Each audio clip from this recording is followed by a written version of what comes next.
YSR Congress party ఆధ్వర్యంలో ఏదైతే కోటి సంతకాల సేకరణ కార్యక్రమం అంటే చంద్రబాబు నాయుడు గారు ప్రభుత్వ మెడికల్ కాలేజీలని ప్రభుత్వ హాస్పిటల్ని ప్రైవేట్ వాళ్ళకి పప్పు బెల్లాలాగా అమ్ముతున్నారు కాబట్టి దాన్ని వ్యతిరేకిస్తూ కోటి సంతకాల సేకరణ చేసి గవర్నర్ గారికి రేపు గురువారం అందజేయబోతున్నారు కాబట్టి నిన్న ఈనాడు పీపీపీ విధానం మంచిదని చెప్పి ఏదో కేంద్రంలో ఉన్నటువంటి పార్లమెంటరీ స్థాయి సంఘం చెప్పినట్టుగా ఒక తప్పుడు ప్రచారాన్ని చేసింది. దాన్ని రోజు చంద్రబాబు నాయుడు గారు కొనసాగిస్తూ వైద్య కళాశాలల పూర్తి యాజమాన్యం ప్రభుత్వానిదే, అవి ప్రభుత్వ ఆస్తులు, నిర్వహణ మాత్రమే ప్రైవేటు వ్యక్తులకి, మెరుగైన విద్యకు పీపీపీనే ఉత్తమమని పార్లమెంటరీ స్థాయి సంఘం స్పష్టం చేసింది. అందుకే ఈ విధానంలో ముందుకు వెళ్తున్నామని చంద్రబాబు నాయుడు గారు చెబుతూ అక్కడే దొరికిపోయాడు. అసలు కేంద్రం ఏం చెప్పింది? కొత్తగా ఎవరైనా మెడికల్ కాలేజీలు కట్టుకుంటాను అని అంటే ప్రభుత్వం ప్రైవేటు భాగస్వామ్యంతో కట్టుకోండి అని చెప్పింది. కానీ ఉన్నటువంటి ప్రభుత్వ మెడికల్ కాలేజీలు ప్రైవేట్ వాళ్ళకి ఇమ్మల్లా, వాళ్ళకి రాయితీలు ఎప్పుడు ఇమ్మంది? వాళ్ళు ఇప్పుడు కొత్తగా స్టార్ట్ చేస్తామని ఎవరైనా వస్తే ఎస్ ప్రభుత్వం కూడా వాళ్ళలో ఇంక్లూడ్ అయ్యి ప్రభుత్వం మీరు కలిపి కట్టుకోమంది. ఏది కొత్తగా కట్టే వాళ్ళకి ఆల్రెడీ ఉన్నాయి ఇమ్మల్లా.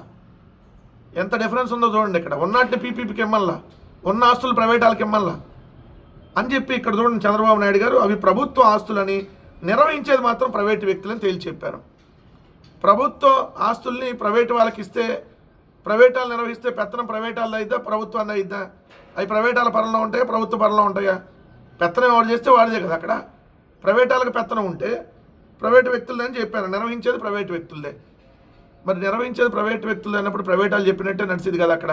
అంటే అవి ప్రైవేట్ మెడికల్ కాలేజీలు అయిపోతాయి కదా. పేరుకే ప్రభుత్వం, బట్ అవి ప్రైవేట్ మెడికల్ కాలేజీలు అర్థం కదా.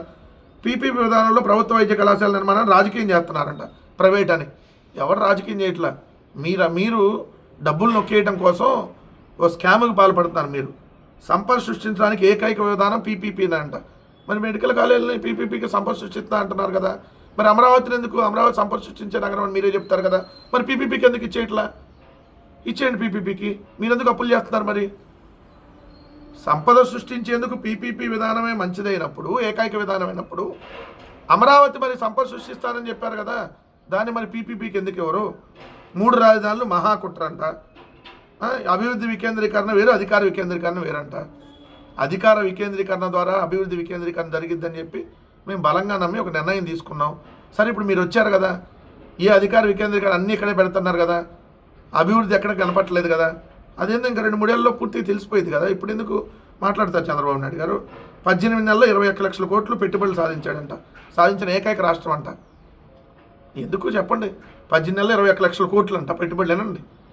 మొన్న 20 లక్షలు అయింది, ఇవాళ 21 లక్షలు. నెలకు 1,00,000 కోట్లు దాటిపోయినాయి పెట్టుబడులు. అసలు ఏమన్నా ఓత్తారన్నటువంటి కామన్ సెన్స్ కూడా లేకుండా ఎట్ట పడితే అట్ట మాట్లాడుతుంటే ఏం చేస్తాం? ఇంకా అది మీ విజ్ఞతకే వదిలేయాలి. రెండవది ఒక ఆయన ఉన్నాడు, ఇది విజయవాడలో ఏదైతే కేసినేని చిన్ని అనేటటువంటి ఆయన పార్లమెంట్లో చెబుతాడు 500 కోట్లు పెట్టి రిషికొండపై భవనం కట్టుకున్నారు సొంత అవసరాల కోసం, మెడికల్ కాలేజ్ కట్టలేదు అంటున్నాడు. సొంత అవసరాల కోసం కడితే కీసు మీ దగ్గర ఎందుకు పెట్టుకున్నారు? మీరు ఎందుకు వెళ్తున్నారు మా సొంత బిల్డింగ్లోకి? మరి మాకు ఇచ్చేయచ్చు కదా కీసు. మధ్యలో మీరు మీడియేటర్గా వ్యవహరించవచ్చు కదా కేసినేని చిన్ని గారు రిషికొండ బిల్డింగ్కి. జగన్మోహన్ రెడ్డి గారిది అయితే మధ్యలో మీరు చంద్రబాబు నాయుడుతో మధ్యలో మీడియేటర్గా వ్యవహరించి ఇచ్చేయచ్చు కదా. ఎందుకు ఇవ్వట్లేదు? మరి ఈ పీపీపీ విధానంలో చేపడుతున్న వైద్య కళాశాలను వైకాపా వ్యతిరేకిస్తుంది, ప్రైవేట్ వాళ్ళకి ఇవ్వడానికి వ్యతిరేకిస్తున్నాం. వైకాపా ఈ కాలేజీల కోసం 85,000 కోట్లు ఖర్చు చేయాల్సిన, 85 కాదు 8,000 కోట్లు. ఆల్రెడీ 5 మెడికల్ కాలేజీలు మేమే కట్టాం, తర్వాత ఇంకో 5 మెడికల్ కాలేజీలకి మేమే ఆల్రెడీ దాన్ని పూర్తి చేసాం. ఇంకొక కాలేజీకి మాత్రం అడ్మిషన్లు మీరు తీసుకున్నారు. మొత్తం 6 కాలేజీలు అడ్మిషన్లు స్టార్ట్ అయినాయి. వైకాపా నేతలు మేము పని చేయనివ్వమని అంటున్నారంట. 25 ఏళ్ళు పట్టిద్దంట ఇది 17 మెడికల్ కాలేజీలు కట్టడానికి. అమరావతి 2-3 ఏళ్ళలో కట్టేస్తామని సొల్లు కబుర్లు చెబుతారు. మెడికల్ కాలేజీలు కట్టడానికి 10 ఏళ్ళు పట్టిద్దా? ఇది 25 ఏళ్ళు పట్టిద్దా? ఏదో చేయలేనాడు, ఏదో వారంలాగా ఆడలేక మధ్యలో ఓడిలాగా మీరు తీసుకున్నటువంటి తప్పుడు నిర్ణయాన్ని మళ్ళీ ఈరోజు ఏదో చేసినట్టుగా ఎందుకు బిల్డప్లు ఇస్తూ ఉంటారు? రెండోది వచ్చేటప్పటికి పొట్టి శ్రీరాములు గారి దగ్గరికి వెళ్ళి అమరావతిలో స్టాచ్యూ ఆఫ్ సాక్రిఫైస్ 58 అడుగుల ఎత్తులో పొట్టి శ్రీరాములు గారి విగ్రహం. చంద్రబాబు నాయుడు గారిది ఎట్లా ఉంటుందంటే రామారావు గారికి కసక్కన వెన్నుపోటు పొడి చేసి 300 అడుగులు విగ్రహం పెడతానంటున్నాడు ఇప్పుడు. అట్లానే తెలుగు వాళ్ళందరూ యూనిటీగా ఉండాలి, తెలుగు వాళ్ళకి ఒక రాష్ట్రం కావాలని చెప్పి పొట్టి శ్రీరాములు గారు ఆమరణ నిరాహార దీక్ష చేసి రాష్ట్రాన్ని సాధించుకుంటే ఈ చంద్రబాబు నాయుడు గారు నాకు 2 కళ్ళు సిద్ధాంతం, రాష్ట్రాన్ని విడగొట్టిన పర్లా నాకు ఆ కన్ను కావాలి ఈ కన్ను కావాలి అని చెప్పి 2 కళ్ళు సిద్ధాంతంతో ఇక్కడ పొట్టి శ్రీరాములు గారు ఆశయానికి వెన్నుపోటు పొడిచాడు. ఆయన ప్రాణత్యాగానికి వెన్నుపోటు పొడిచాడు. పొడిసి ఈరోజు మళ్ళీ విగ్రహం పెడతానంటాడు. చాలా గొప్ప వాళ్ళు చంద్రబాబు నాయుడు గారు. ఒక చేత్తో పొడుస్తారు, ఇంకో చేత్తోనే పెడతామని చెప్పి స్టేట్మెంట్ ఇస్తారు. లెవెల్ అయిపోయింది అన్నట్టుగా.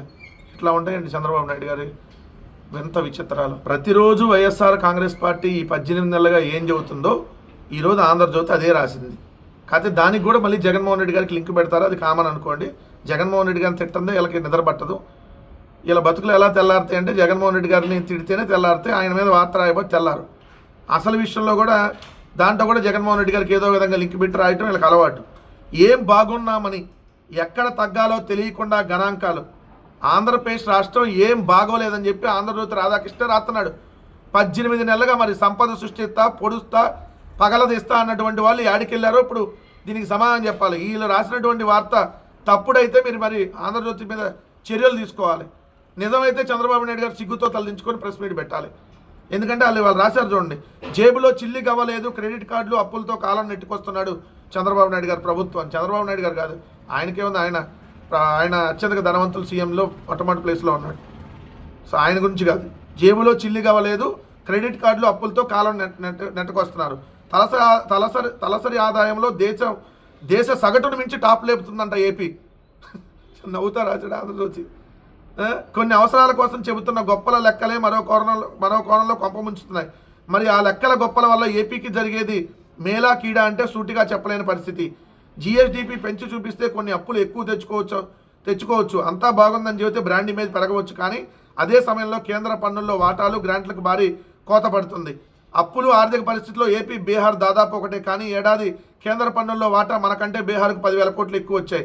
దీనికి ప్రధాన కారణం ఆర్థికంగా బాగున్నామని మనం గొప్పలు చెప్పుకోవడం వల్ల 10,000 కోట్లు దొబ్బేసి రాకుండా అని వార్త. అసలు కష్టాలను దాచి కాగితాలపై గొప్పలు. దీంతో కేంద్ర పన్నుల వాటాల్లో భారీ కోత, రెవెన్యూ లోటు, గ్రాంట్లలోనూ నష్టమే.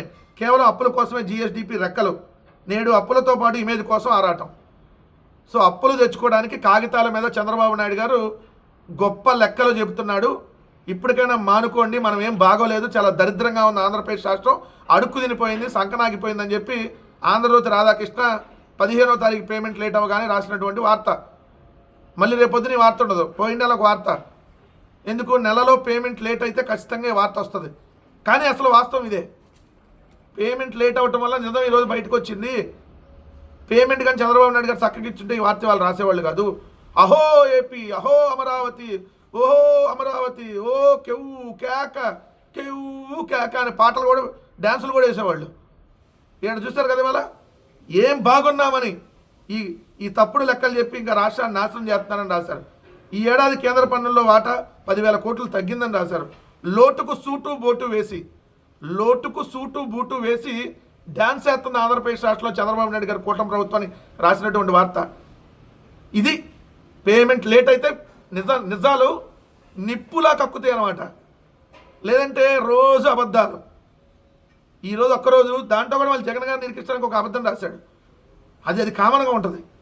ఇక్కడ జీతాలకు కట్టకట్టే అని రాశాడు. 10వ తారీఖైనా జీతాలు, ఉద్యోగస్తులకు 10వ తారీఖైనా జీతాలు అందలా.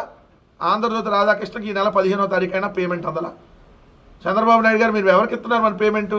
చక్కగా ఇవ్వకపోతే రాస్తారని తెలియదా వాళ్ళు? ఇక్కడ చూడండి, ఆంధ్రప్రదేశ్ ఆర్థికంగా వెనకబడటం నిజం. జగన్ హయాంలో రాష్ట్రం దాని పాతాళానికి దిగజారింది. జగన్ హయాంలో గ్రామాన అభివృద్ధి ఏదైతే ప్రజలకు కొనుగోలు శక్తి పెరిగింది, జిఎస్టీ వసూలు పెరిగినాయి. ఆ రోజు జిఎస్టీపీ వృద్ధి రేటు పెరిగింది. కానీ మీరు ఒక పథకం వల్ల జనాల చేతుల్లో డబ్బులు లేవు. ఈరోజు ఏదైతే అప్పులు తీసుకొని బతకాల్సినటువంటి పరిస్థితి రాష్ట్ర ప్రజలకు ఏర్పడింది, రాష్ట్ర ప్రభుత్వానికి ఏర్పడింది. ఏం బాగున్నామని. ఎస్, ఆంధ్రప్రదేశ్ రాష్ట్రం ఈరోజు సర్వనాశనం అయిపోయిందని చెప్పి ఆంధ్రజ్యోతి రాధాకృష్ణ రాసినటువంటి వార్త. ఇప్పుడు చెప్పండి, మేమంటే పేటీఎం బ్యాచ్ అది ఇదని చెప్పి ఏదైతే మా మీద తప్పుడు ప్రచారం చేసేవాళ్ళు కదా, మమ్మల్ని పేటీఎం బ్యాచ్ అని చెప్పి అవహేళనగా మాట్లాడేవాళ్ళు కదా, ఇప్పుడు ఇది ఏ ఏటీఎం బ్యాచ్ రాసింది? మరి ఏ ఫోన్పే, గూగుల్ పే బ్యాచ్ రాసిందని రాయాలి కదా. సిగ్గు శరం ఉంటే ఐటీడీపీ వాళ్ళకి. ఇప్పుడు ఆంధ్రజ్యోతి రాధాకృష్ణ మీద దమ్ముంటే మాట్లాడండి. మీ తెలుగుదేశం వాళ్ళు ఎవడైనా మాట్లాడే దమ్ముందా? దమ్ము లేదు. చేతగాని దద్దమ్మలు మీరు. వాళ్ళు ఎట్లాంటి వార్తలు రాసినా కూడా సవటలాగా కూర్చోవాల్సిందే మీరు. సో ఈరోజు పేమెంట్ లేట్ అవ్వటం వల్ల ఆంధ్రజ్యోతి ఒక వాస్తవాన్ని ఏం బాగోలేదు రాష్ట్రం అనేటటువంటి వాస్తవాన్ని అయితే చెప్పిందనేది మనం ఖచ్చితంగా గమనించాలి.